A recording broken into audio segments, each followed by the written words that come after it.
Some preliminary notes before we begin.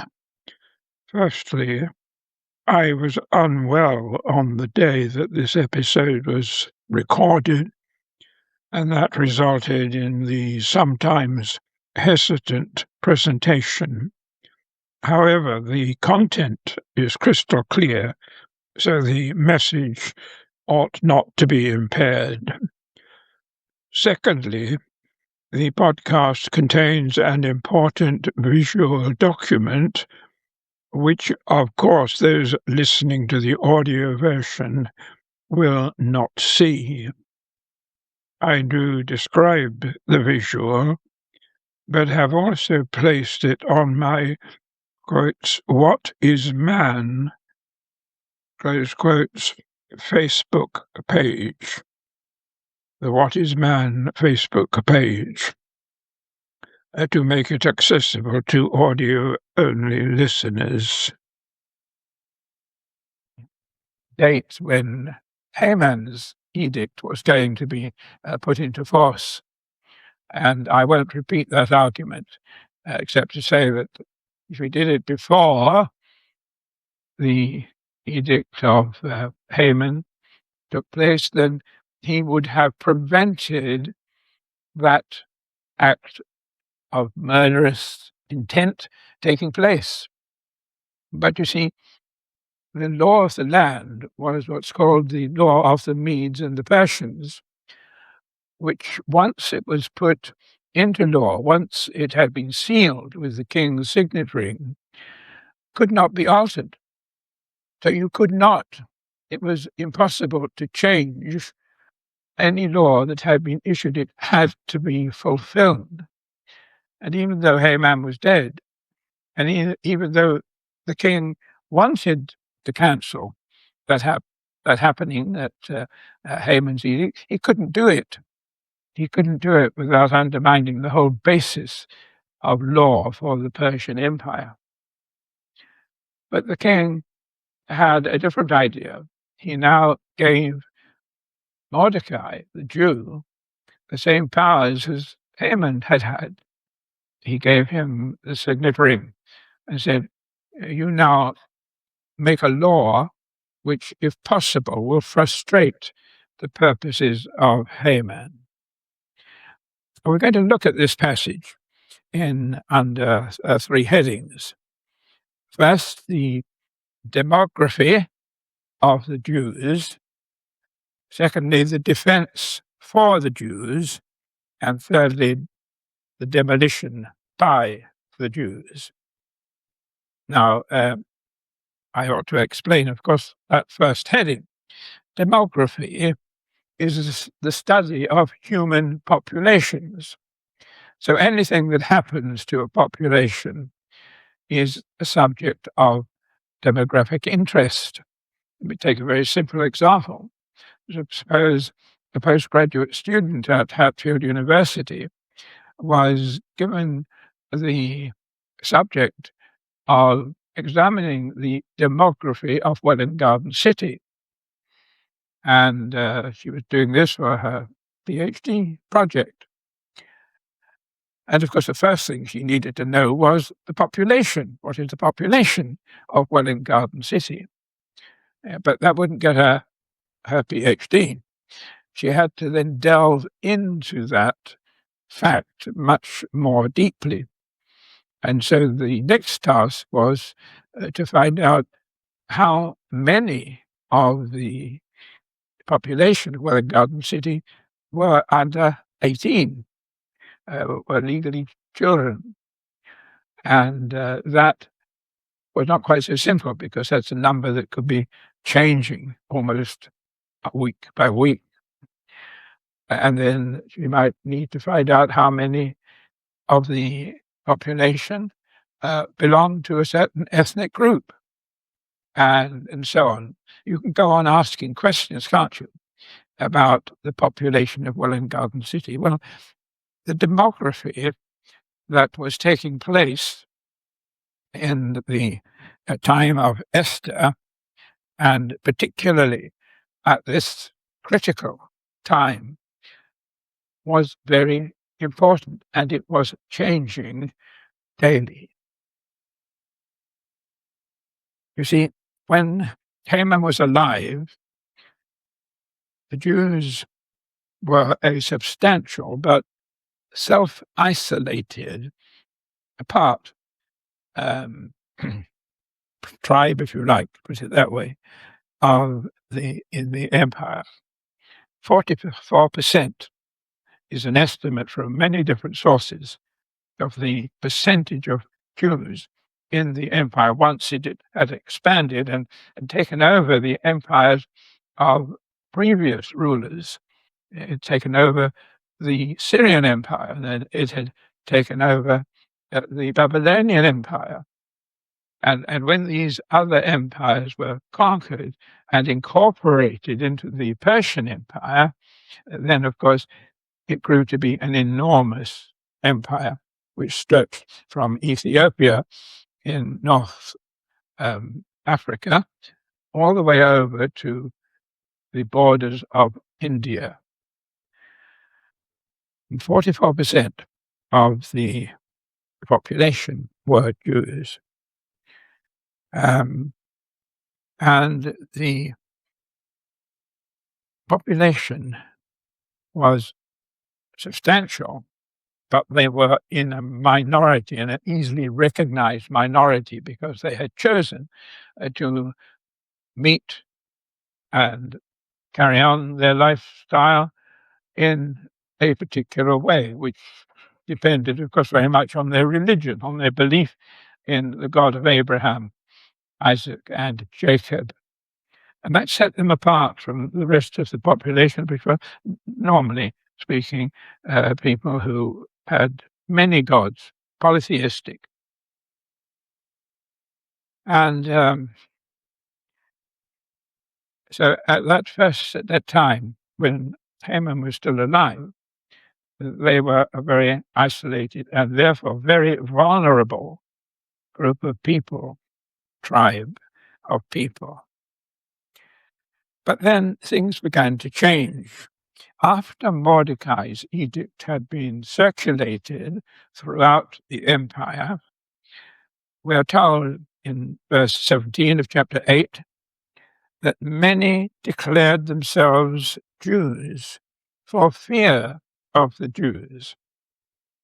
So suddenly, because they had this great fear that Mordecai would win any conflict that there might take place, and we can only ascribe that to the fact that the Jews had a particular God who intervened in the affairs of human activity. They had a fear of Mordecai, which implied a fear of God. And because of that, a lot of people, we're not told how many, it says just many declared themselves Jews because they're afraid of the Jews. And that means that many people who were not actually Jews at all, let it be known that they were Jews. They claimed to be Jews, and therefore they claimed to be on the side of Mordecai, and they believed that that side was going to win any conflict that happened. But then there was another addition. On the very day when Haman's edict was about to be, or was supposed to be, implemented, on that very day, we're told that all the officials, it is chapter 9 of verse 3, all the officials of the provinces, satraps, governors, and royal agents helped the Jews. They changed sides, if you like. They may have been neutral before, but now they went along on that very day, very early in the morning, I'm quite sure, and said, look, we're on your side. And they brought gifts to prove that point. But they joined the forces, if you like, of Mordecai. And so the Jews now, if we count these newcomers, had not only their own original proportion of the population, of the empire. But they also had these people who joined because they were afraid that Mordecai would win. And that happened before the edict day. I'm going to use that word, that magic day, that particular day, when both of the edicts were going to be put into force. Before that happened, you had these people who joined in order to be on the Jewish side when troubles started. And then on that very day, you had all these official people, leaders of the various provinces and the king's agents and so on, who were, of course, followed by large numbers of people.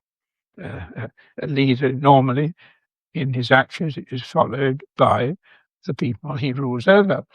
And so an enormous change in what we might call the population statistics was taking place. And there must have been left only a very small minority of Haman supporters who refused to change sides, a very small minority. And that claim, if you like, my assertion, is proven, as we're going to see in a moment.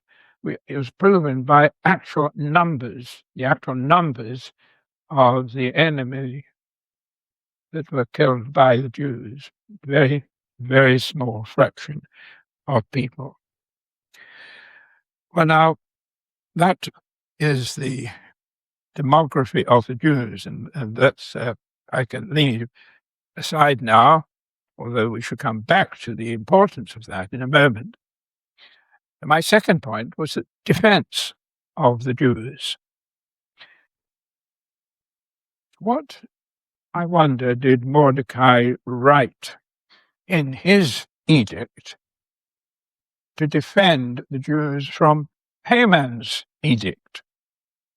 I'm going to use the word edict. I could use the word law, but I use the word edict to focus our attention on just these two laws, two edicts, Haman's edict and the edict of Mordecai.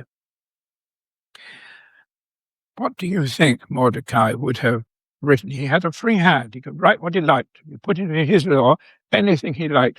And the natural thing for him to do was to distance himself from Haman, to have nothing to do with anything Haman had ordained and written in his edict, but to start with a fresh slate, as it were, to write something that would be capable of defusing the Haman edict.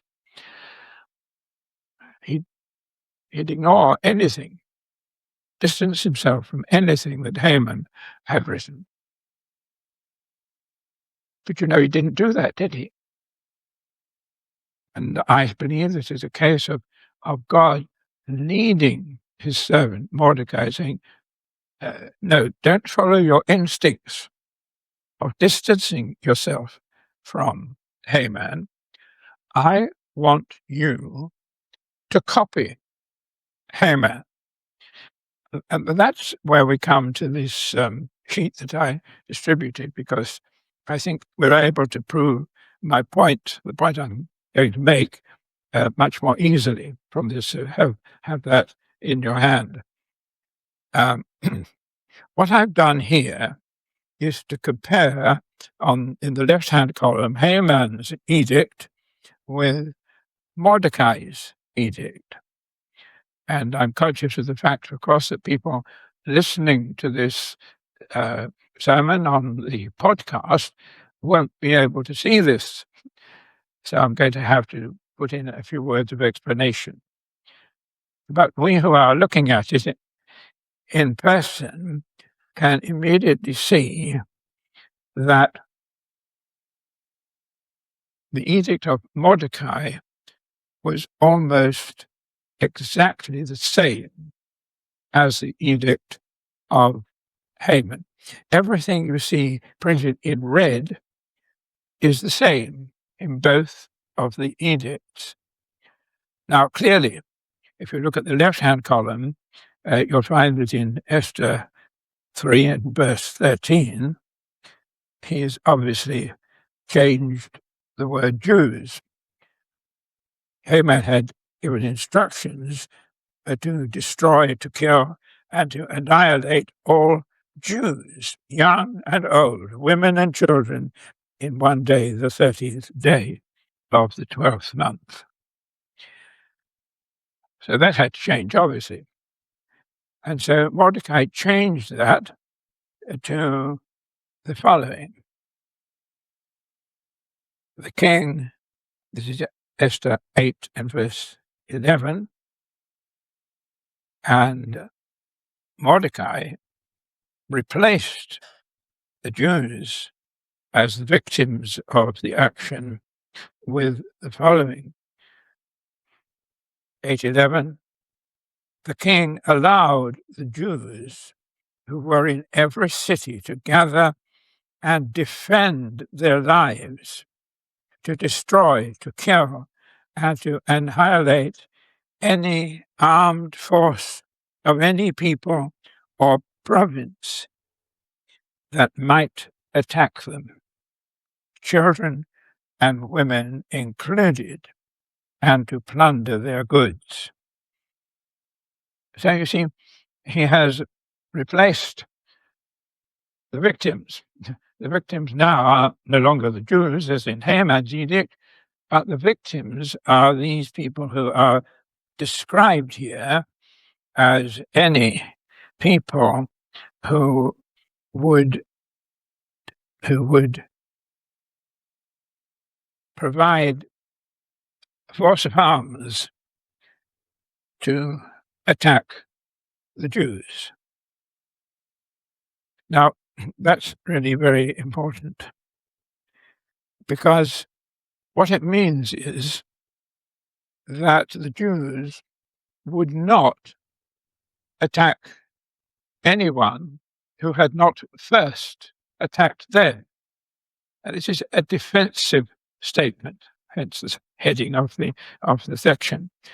This is a defensive statement, and that is something that shows that the Jews' attitude, the Jews' moral attitude, was very, very different from Haman's. The Jews were committed here to defend themselves, just to defend themselves. It was a defensive thing. And so they would not attack anyone who had not first attacked them. That's the essence of the point.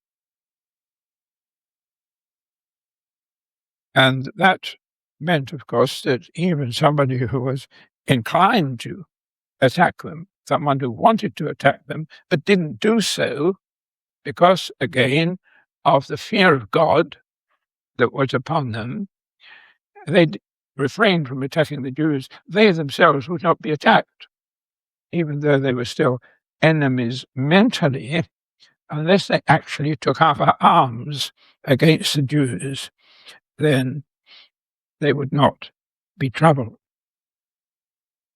Now, I think this assertion is proven by some figures. Let me give them to you. The total population of the empire was something like 50 million, 50 million. And that was as a result of absorbing the previous empires of the Medes, the Syrians, and the Babylonians, and giving 127 provinces. Proportion who were Jews estimated to be 44%, as I mentioned before. That was a consensus figure from many different sources. If Haman's edict had prevailed, some 23 million Jews could have perished. With Mordecai's edict, 75,000 of the enemies were killed throughout the empire. That's told to us in chapter 9 and verse 16. And that means a tiny minority of the population, less than 2 in 1,000. And there were many residual Haman supporters who were afraid to attack for fear of God. So those who were actually killed by the Jews were 2 in 1,000, whereas Haman's edict would have killed nearly half the population, getting on to half the population of the empire. Well, that's an enormous difference, and I think it emphasizes the fact that the Jews were acting defensively and were not out to kill people who mentally were still their enemies. They didn't want to do that. They only wanted to be defended against any who actually, on that fateful day, the edict day, took up arms to kill them. And so I think we can say, moving on to my third point, the demolition by the Jews, we can clearly say that they made every attempt to minimize the slaughter of their enemies. They made the earliest possible notification of the new edict. They made sure that the whole empire saw that new edict, Mordecai's edict, before the edict day, which gave them choice to do that. And then what did he write in his edict? He wrote defensively, and he copied the edict of Haman. Now, why did he do this? Well, I think the answer is simply this. I think the Lord showed him that he, Mordecai, simply did not have time to ensure that his edict passed measure as a legal document. You see, these edicts were legal documents. And as you well know, even today, legal documents have to be very carefully written, because it's so easy for a legal document to contain a loophole or an error. And in order to ensure that there was no such fault or defect in the edict he composed, Haman took 3 months from the time he was given permission to kill the Jews to the time that the edict was published. What was happening during that 3 months? Well, they were working on the wording of the document. They were making absolutely sure that the wording had no defect, has no loophole, no escape route in it. They wanted to be sure that it would absolutely be fulfilled to the letter. Now, when Mordecai wrote his edict, he had no time to do that. Anyway, he wasn't a lawyer. Haman was obviously a lawyer, a person with great knowledge and understanding of the law. Mordecai didn't have that knowledge. How could he ensure that his edict did not have any loopholes, any faults that might invalidate it? I mean, we read every day, I think, or every week at least, in our newspapers, are legal documents that have been composed by an amateur, maybe a will, and there's ambiguity in the will, and there may be errors in the will, and it has to be set aside, can't be implemented because it is ambiguous, or because it makes a mistake. Now, that's happening all the time in our own society, and I'm sure it was true here. It was very, very important to be sure that your new law was legally foolproof. And the best way to do that was for Mordecai to simply take Haman's law and make the minimum number of changes that were necessary to ensure that he didn't make a mess of the original. He stuck to the original and made only the necessary changes. And so it's obvious that they tried very hard to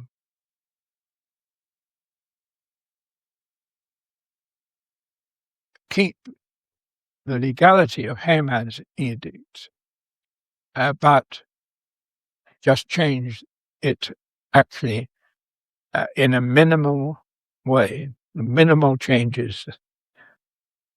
Now, what did this mean? It meant that some of Haman's cruelest provisions remained in Mordecai's edict, such as total annihilation of these enemies, infants and women also to be killed, and possessions plundered.